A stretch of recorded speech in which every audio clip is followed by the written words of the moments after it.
How's it going, laser bursters? I'm Sixkilla and welcome back to the Vigilant Villa. It is day 2. It is time for day 2. Nobody's died yet, so that's a plus, I guess, at this point, although I'm sure that can change very quickly, so we'll see what happens in day 2. Especially since half the people here are total wankers. The rain has stopped and the sky clears up. I stretched my limbs, thanks to the medicine. I slept soundly last night. As I open the shades, sunlight pours into the room through the windows, exposing tiny, minute dust particles floating in its beam. Dew clings onto the yellow tulips under the window. In the distance, the ocean, vast and azure, sends over a gust of salty wind. Walk around? Well, you know, it's a lovely morning. Can we get some coffee and, go to the garden, I suppose? Outside the villa, tulips with a strong fragrance are planted all over the garden. A person is bending over and picking flowers. It's the collector's wife. Hey, you better not pick them. The one that speaks is the truck driver. He's still wearing his black mask. He leans against the door and says in a cold voice, but the collector's wife is not affected at all. She keeps cutting off tulips one after another with her long fingernails and then putting them into her flower basket. He's right. You better not pick tulips to decorate your bedroom. Tulips are toxic. Keeping them in the bedroom may cause adverse reactions of the body. My words seem to take effect. She stops and stands up, pouring all the tulips in her basket onto the ground. How disappointing. As her high heels step over the flowers on the ground, the flowers and mud become inseparable. She walks into the villa without looking back. She does have a temper. It's a pity for these flowers. I look to the truck driver, but he is gazing thoughtfully at the tulips in the mud. Then he looks away and turns back to the villa, ignoring me. He doesn't seem to like me very much. Let's go to the kitchen and get some coffee, man.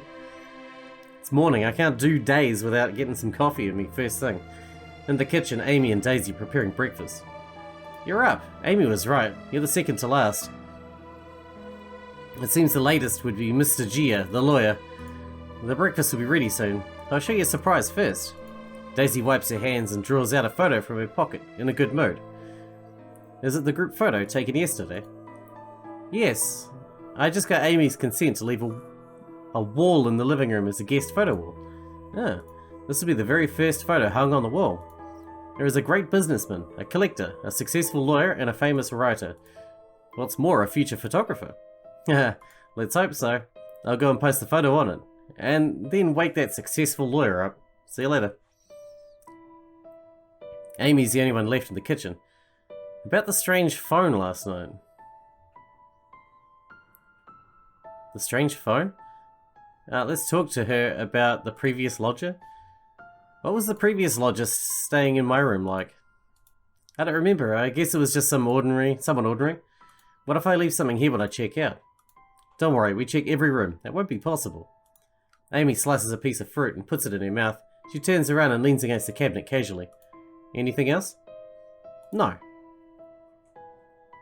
Walk around? Oh, I should have gone back to the phone, I guess. Go to the lobby? I don't want to go to the cliff, someone might push me off. In the lobby, Emily is standing at the front of the bookshelf, turning the pages of a book quietly. Hello. Frightened by my sudden approaching, she shivers. Ah, hello. As she closes the book, I realize she's been reading my book. Do you like detective novels as well?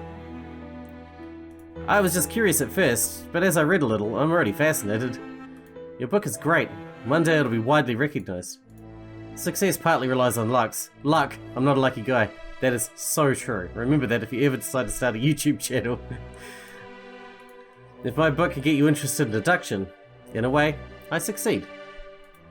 But I found a tiny error in your book. If the patient's symptoms were described in your book, the complications mentioned on the leading role's operation agreement would be wrong. After craniotomy, the most likely complications should be pulmonary infection and urinary tract infection. Ooh, lovely. I carefully look it up when I go back. Thank you for pointing it out. You're welcome. It's just a tiny detail. The general readership wouldn't notice it. I'm looking forward to your next book. Nothing like a urinary tract infection to get you going. Should I ask her about the injury? I really don't think I should. Well, her husband's not around, I guess. I noticed the injury on your arm yesterday. Domestic violence happens countless times, or it doesn't happen at all. I have some lawyer friends if you need help. I'm willing to offer it. That was way too forward. I shouldn't have said anything. What injury? Ah, you must be mistaken. I slipped when climbing the mountain yesterday. Falling down would leave strip-shaped wounds. These are apparently lash marks. And the bruises are of different degrees. Some marks were left recently and some are old. Enough, Mr. Fang. I'm not your writing material. But you're just an onlooker, so you take it for granted. Things are complicated. I have my own concern. Please, pretend you know nothing of it. I'm sorry. Oh man, we're gonna get pushed off a cliff. Not far from the villa is the sea. Our sea or the sea? Which sea? To go to the seaside, you must go down from the vertical cliff. The sea breeze of the morning blows on my face with wetness and chill. There's no one around. Thank God. If I get tired from writing, it'd be a good idea to come here for some fresh air. Editor, Ingram, this is your last novel under contract to us. Wherever you want to hide and finish the script, I don't care, but remember, be on time. Let's not give each other a hard time. This may also be my last book. I must leave absolutely no regrets. You should do everything like that. First, last, no regrets. In the lobby, Daisy gets out of the kitchen and calls out to Emily, who's still reading. Found you. Breakfast is ready. Amy says it's time to call Mr. He and tell him to come back with Zhang. I see, thanks. I'm going back to my room. Excuse me, Mr. Fang. There is no signal on my mobile phone. No signal? Let me give it a try. I immediately take out my mobile phone and try to make a call. There is no signal. Don't worry, I'll go ask Amy. The signal's lost again? Don't worry, I'll go down the mountain today and find someone to fix it. This is the only problem of living somewhere remote. When it's fixed, I'll call Uncle Zong and tell him to come back as soon as possible. When he's back, I'll have to go on a vacation to the beaches of Hawaii to relax and make it up to myself. Amy, Mr. Gia's room seems to be empty. I've been knocking for ages. No need to keep knocking, he probably left first thing this morning.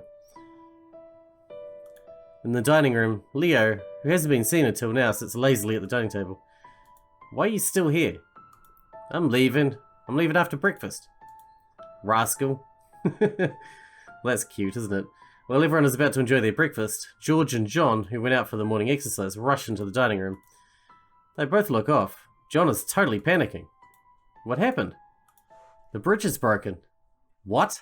The bridge is broken? You mean the suspension bridge outside? Yes, we found the bridge had collapsed in the middle when running. As soon as the voice fell, everyone exclaimed in a low voice, "Call the emergency repair department now." There's no signal here. What? My truck's still on the other side of the bridge. Do we have enough supplies to last for a week? Why 1 week? Supplies are transported to this villa on a weekly basis. I'm the delivery man for odd weeks. When my colleague working for even weeks arrives, he'll find the bridge is broken. Are you kidding me? I have to stay here for a whole week? There has to be another way. There isn't. The location of Tulip Villa is exceptional. It's surrounded by the sea on 3 sides, and there is only one suspension bridge connecting the mountain across, which is a winding road to the outside world. Once the signal's lost, all we can do is wait for the others to come find us. Hey, what are you all worrying about? Staying here comfortably for a week without anyone to interrupt? Wouldn't that be nice? The thing is, if there are still so many people, the food left won't last for a week. What do you mean by that? That's an ominous thing to say. She means the food that we have is not enough to last this many people for an entire week. We're not listening. Do we need to speak slower for you? The bridge broke last night. If the bridge is broken, then Mr. Gia couldn't have gone down the mountain either. He still hasn't come out? No, I knocked at his door for ages, but no one answered. And he's dead. Of course. Something's wrong. Well, it couldn't happen to a nicer guy. Except George He, I suppose. It is indeed locked. There is no sign of lockpicking on the door lock. The room is quiet. It's hard to tell the situation inside. For a long time, no one answers. Where is the spare key to the room in the villa? Huh? The key was lost, and I didn't get time to make another one. We have to wait for Uncle Zong. I can't get in touch with him now either. I'll just break in. Let me try. Hey, don't bother. He takes a short piece of wire out of his pocket and puts it in the keyhole.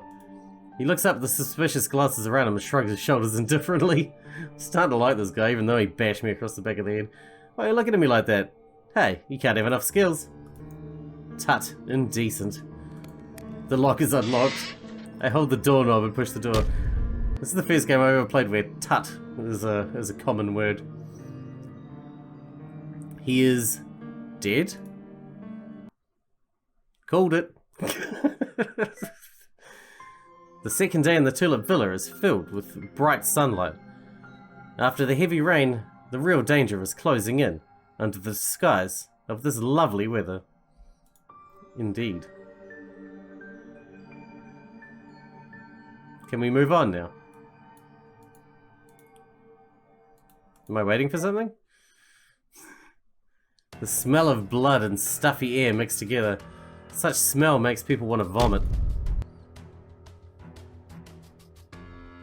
What's he got in his hand? No one wants to walk into a room with the smell of death. The invisible oppression is suffocating. Everyone stops at the door, looking into that dim room with fear and curiosity. Lots of bloodstains makes the messy bedsheet conspicuous. In the center of the room, the emaciated body of Jackie is hung on the crystal chandelier by a thick hemp rope. His legs are bent and kneeling on the ground, stiffly, his head and hands drooping flabbily. Flabbily? That's a great adjective. Fantastic. His prized tailor-made suit is soaked in large spots of blood and is turned hard and dry. How can you hang someone when their knees are on the ground? His eyes are closed and his mouth is open at a weird angle. It's dark inside. The blood that should be around his mouth has been wiped clean by someone. Is he dead? Hung himself because he had no hope? John's voice is trembling because of the fear. His tone changes to an uncomfortable tune. Nobody answers his question. The answer can only be found after the investigation. Oh, here we go. What have we got here? An unfinished cigarette. Maybe he was smoking it when it happened. You're not gonna... No, I guess you could go halfway through a smoke and then say, right, that's it, I'm gonna kill myself now. I suppose that's possible. It's a bit weird, but... especially with the price of cigarettes these days, God. That was a joke. Right, I guess we look at the noose. A scaffold knot has special meanings and a well-prepared thick hemp rope. Can we look at the blood on the bed? Many sheet folds with lots of bloodstain. It looks like a fierce fight happened on the bed. Then why did it try and make it look like a suicide when it's obviously not? Is that not like a suicide note? What do we got here? Should we check the drawers? No. Is there any more of these that are something? Pillows. The dead guy on the ground. Suppose you check him. Check the body. Check the face. Abnormal facial expression. No tongue in the mouth. Looks like it was cut off by a sharp weapon. Well, that's kind of fucked up. Check the gesture. Weird gesture. Check the upper body. There's a wallet inside his pocket. There's a wallet inside the pocket. In the wallet, there are an ID card, 2 handwritten notices of urgent rental charges. Looks like Mr. Gia, the lawyer, isn't as glorious as he claimed himself to be. Looks like the evidence of Jackie Gia falling into arrears with his rent. When will you pay the rent of the first season, a total of 63,750 yen? There is no one in your law firm, and your mobile phone is unable to get through. I'll give you 3 days or I'll call the police. Landlady Miss Ding. Oh. Looks like the evidence of Jackie Gia living in Marriott Villa and owing property management fees. Hello, resident of O11, T3 Marriott Villa. Your property management fee of last year is 13,008 yen in total. Please pay it at the property office in time. Thank you. Check the body. There's a key to his room, I assume. The only key is to room 105 is in the dead's pocket. Oh, we're still missing a clue. Where else should we look? What do we got here? The window looks intact, no signs of being pried. Okay, that's not a thing apparently. This is open, that is weird. Empty closet, it seems a bit unusual. It's unusual that it's open. Wait. Why is there a drop of blood? There's an inconspicuous bloodstain in the empty closet. Looks like a drop, not spilled. Okay. An important object is missing in this room. His mobile phone. Jackie's mobile phone isn't found at the scene. There may be valuable clues in the dead's mobile phone. Makes sense? This is murder. No, no, no. That's impossible. This must be a suicide. That's exactly what the murderer would say. John turned his head away. He dares not look at the body. Let's explain it. Well, that's the best way to rattle the murderer. Face the truth. Mr. Gia was murdered. I just came out on vacation. Why would I meet something like this? What bad luck. I shouldn't have left home yesterday. Anyway, I have nothing to do with this. But if he was murdered, we saw Mr. Gia return to his room and lock the door. And the key is still in his pocket. How did the murderer come in here? Daisy hides herself at the back of the crowd. She says in a weak voice, I know that. There are ways to make a locked room. Use a thread to get through the key. The first person who touches the body can put the key back in the dead's pocket, and the disguised locked room is an old-fashioned trick. Any suspicious tool discovered could easily help unravel the puzzle. Unfortunately, no suspicious tool has been found. It's simple. The murderer had the key, or the dead opened the door for the murderer. Anyway, it isn't me. I lost my key. The owner of the villa has a spare key. Who knows whether it's a lie or not? I want to ask about the key. Well, I mean, she already said she lost it. But we can ask where she lost it, maybe? But that doesn't mean I don't believe her. Ask about the key. I hope she doesn't hate me for this. Questions about the key. The time the key was lost. When were the spare keys lost? They were lost before all of you came here. Now every room just has one key. Seeing I'm not dwelling on the key, Amy sighs with relief. A body has 639 muscles and 206 bones. It has too many secrets. I need to crack them by myself. Emily, please give me a hand here. I look at her. She's hiding behind George with her eyes full of doubt. Me? We talked about operative complications, and with your habit of holding a knife, it's not so hard to figure out your occupation. You're a doctor, or at least you used to be one. So what if she was a doctor? We aren't obliged to play detective game with you. George seems determined, and he tries to stop Emily from doing anything. I must think of some ways. George's subconscious behavior has actually reminded me. Micro-expressions and instinctive reactions are beyond the control of mind. We know what George is like, and we know what Emily's like. She lowers her head, with her lips slightly apart, her eyes moderately widened. She is clearly disturbed. She stands behind George, with her wrists held tight by him. Meanwhile, she's trying to distance herself from him. It's a sign of internal conflict. She avoids direct eye contact with me, looking downwards or sideways subconsciously. She feels guilty. Talk about how she can help. Emily, help me find the murderer. With your professional knowledge, otherwise no one's safe. She glances at the body, hesitating, as if making up her mind. There's been a deadlock. Hey, easy, easy. Doctors are angels in white, remember? We might need some angels' help now. What do you think? I'll help you. Emily breaks away from George and walks toward the body. The blood sticks to the clothes. After Emily takes the clothes off from the body, the vulgus wound exposes itself to everyone. Hey, have you found anything? The clear stab wound, the intentional scaffold knot of the rope, the missing tongue, the kneeling body. It looks more like punishment. Hanging, the missing tongue, and kneeling are all punishments. The murder deliberately wanted to show. The murderer cleaned and staged the scene because I'm inclined to go with sense of ritual. The ritual of punishment, you know. Because the murderer wanted to show a certain theme, so the scene was carefully staged. The murderer shows an arrogant pursuit of the sense of ritual. Such people are twisted and ruthless, and they usually won't be satisfied with a single crime. Suddenly, the air is frozen with silence. Everyone becomes serious. Emily stands up. She seems to have completed the preliminary examination. Ask about autopsy results? Have you found anything? The post-mortem lividity is mostly on the back, but the body is kneeling. That means the body was moved. Ingram's right. From the look of the body, I think the scene was carefully staged as well. There are 3 wounds on the dead.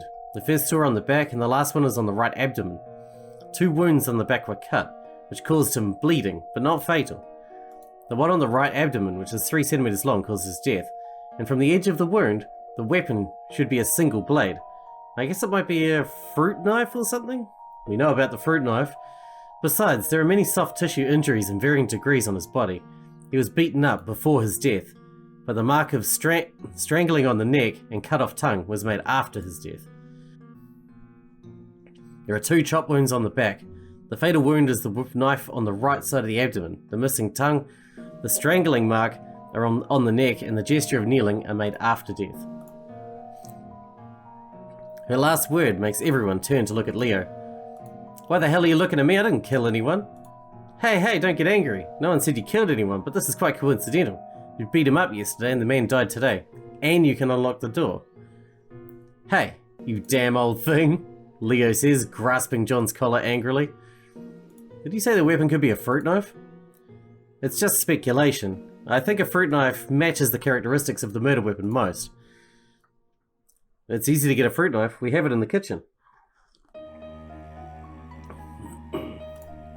Sorry, I got something in my throat again, as usual. In the kitchen, the fruit knife that matches the characteristics of the murder weapon most is missing. Emily has confirmed that the murder weapon is the fruit knife from the... She didn't really confirm that it is the fruit knife from the kitchen. She said it could be the fruit knife from the kitchen. But I'll roll with it. Where's my fruit knife? It was right here yesterday. In a piece of fruit? Bang! A thin figure pushes the door open and stumbles out. Are you alright? She looks quite pale from the moment we found the body, and she's been forcing herself to hold on until now. She's curled up in the corner with her hands over her stomach. Her face is still pale. Don't come closer. Leave me alone for a while. I sit at the place that is not far from her. It's a sunny day, but the air after the rain seems to be covered with a plastic bag, which is suffocating. What does that mean? The air is covered with a plastic bag? Okay. I'm sorry, I thought I could handle it, but... Aren't you afraid, Folmes? I know what you meant. The horrifying body. Should I be afraid of the bizarre tongueless body? Sure, normal people would be afraid, right? Normally, I would imagine. I'm afraid, but I've made up many homicide stories, but this is the first time I've seen a real dead body. Daisy has calmed down a little bit. She raises her head to look at me. I thought you'd seen bodies before. Some fanatical mystery novelists would study bodies to add details to their writings. Really? I guess writers have their own writing habits. Alright, let's go back. Daisy stands up and holds my hands. Suddenly, my head hurts like hell. I feel like it'll explode at any time. Shriek, growl, uncanny laughters, unknown noises are flooding my brain. Give me a break. Folmes? Folmes? Are you okay? No. I shake my head hard. The headache is slightly relieved and the noises have been driven out of the brain. I take back my hands that have touched the pill bottle. I'm fine. I guess I didn't sleep well last night. Let's go. Questioning people gives me more information. More clues can be obtained from the conversation. I need to store the memory in time. Oh. So I can only talk to 3 people. Right, well, let's start with Amy, I suppose. Since she's the one who owns the fruit knife and owns the place and knows the place the best. She probably isn't the killer, but she would probably know everything the most around the place, you know. Amy, the villa owner who seems to be at a loss. Relation with the dead. Did you know Mr. Gier? No, yesterday was the first time I saw him. What were you doing at the time of the crime? What did you do after leaving last night? I went to sleep in my room, but I can't prove that. You're not suspecting me, are you? Everyone's a suspect. Undeniably, there are still questionable points about her. About the locked door. You meet the 2 conditions of entering the dead's room. You have the key and the dead wouldn't guard you. I know none of you believe that the spare keys are lost, but I didn't lie. Besides, do I look like a woman who'd knock on a guest's door in the middle of the night? Crime scene. One object found at the crime scene makes Amy a lot more suspicious. The key. The only key is in the dead's pockets. About the spare keys. I've explained everything about that. She has. About the follow-up processing. The disappearing weapon and the missing tongue need to be ditched. You're the one who knows the villa best. As far as I know, you're the first one to wake up today. That means you have enough time to deal with the weapon. It's not me, I have no reason to kill him. Alright, George and John woke up as early as I did, and they went outside too. Why don't you suspect them? Calm down, I'm just making reasonable speculations. That doesn't make it any better. Now a man died here, I'm a victim too. Dares to come here if the news spreads. Am I wrong? Amy folds her arms across her chest and looks away. Amy's gem ring reminds me of her mentioning the multiple house properties under her name. She must be familiar with the life of the rich. Sounds like it, yeah. Reasoning time. Uh-oh. There's a clue to inquire Amy, who's familiar with the upper class. Property. Yes? What does that say exactly? I can't read it. I guess that was right. Amy, have you heard of Marriott Villa? Yes, it's the rich zone downtown. Very expensive. It seems that Mr. Gia used to live there. I don't think it's possible. Oh, why not? I don't want to say, but his bespoke suit came out 2 years ago. That was pretty awkward for him. He should know better before pretending to be an elite in front of me. Anyway, he couldn't afford to live in the Marriott Villa. OS, looks like Mr. Gia did have financial problems. In that case, why did he still choose to rent the most expensive Marriott Villa? Because he wants to look fancy. Did he want to keep up his elite life, or did he have other reasons? Okay, so we haven't got any clues. That's a shame. Let's do Claire. She seems terse, would be the word I would use for her. Claire Yee, the mean and cold wife of the collector. Relation with the dead. Did you know the dead? No, I didn't. I didn't kill him. Don't waste your time on me. Claire Yee, the mean... Yeah. What were you doing at the time of the crime? What were you doing after 12 o'clock last night? She suddenly laughs as if I asked her a ridiculous question. You really think you're a detective now? I'm just using what I'm good at to help everyone escape the danger. Danger? There will be no danger as long as we lock Liu up. Why do you say that? Because I saw him walk out of Jackie Gia's room with my eyes. When? Last night around 12:40 I saw him walking out of Jackie Gia's room. He looked flurried, and when he went back to his room... What? Well, that's like an eyewitness account. He's fucked. What were you doing then? Pouring myself a glass of water in the dining room. Did you feel anything wrong back then? If you saw the look on his face, it'd be hard for you to figure out what happened in that room. She can't stop it. You did the right thing. You were right to protect yourself under the circumstances. It's not like I'm afraid of that. It's just they have nothing to do with me. You're such an asshole. Why would I poke my nose into someone else's business? You know, your husband's creepy, but you are just a fucking twat. Claire Yee, the meaning, yeah. Exact reason for going up the mountain. Tell me why you were here. We wanted a quiet place to spend time together, just the two of us. How's your relationship with your husband? Nothing to complain about? I'm used to it. Used to what? We wanted a quiet place to spend together. Why choose this place? I read about this villa on a web advertisement. He's only interested in antiques. I arrange all his trip plans. Can I go now? No. Does your husband do morning exercise? Claire is about to stand up and leave, but her movement halted for a second when hearing my question. She answers after a few seconds.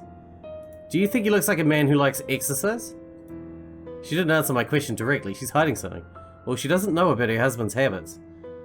Alright, I think you've taken this detective role quite naturally. Since we found the dead, you've been acting like a detective. What, have you done that before? I haven't thought about this question, and she isn't really waiting for me to answer it. So she turns away and leaves. Have I done that before? No way, I'm just a small-time detective novelist. Alright, we're going to wrap this one up here, and we will continue our investigation in the next one. I really like this. This is cool.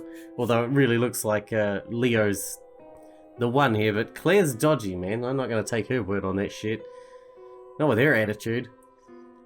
But I guess we'll talk to Captain Creepy over here and Lady Domestic Abuse, or whatever. We gotta help her. George seems like a total see you next Tuesday, doesn't he? Anyway, I hope you guys enjoyed it. Thanks for watching. Thanks for hanging out with me, and I'll see you in the next one.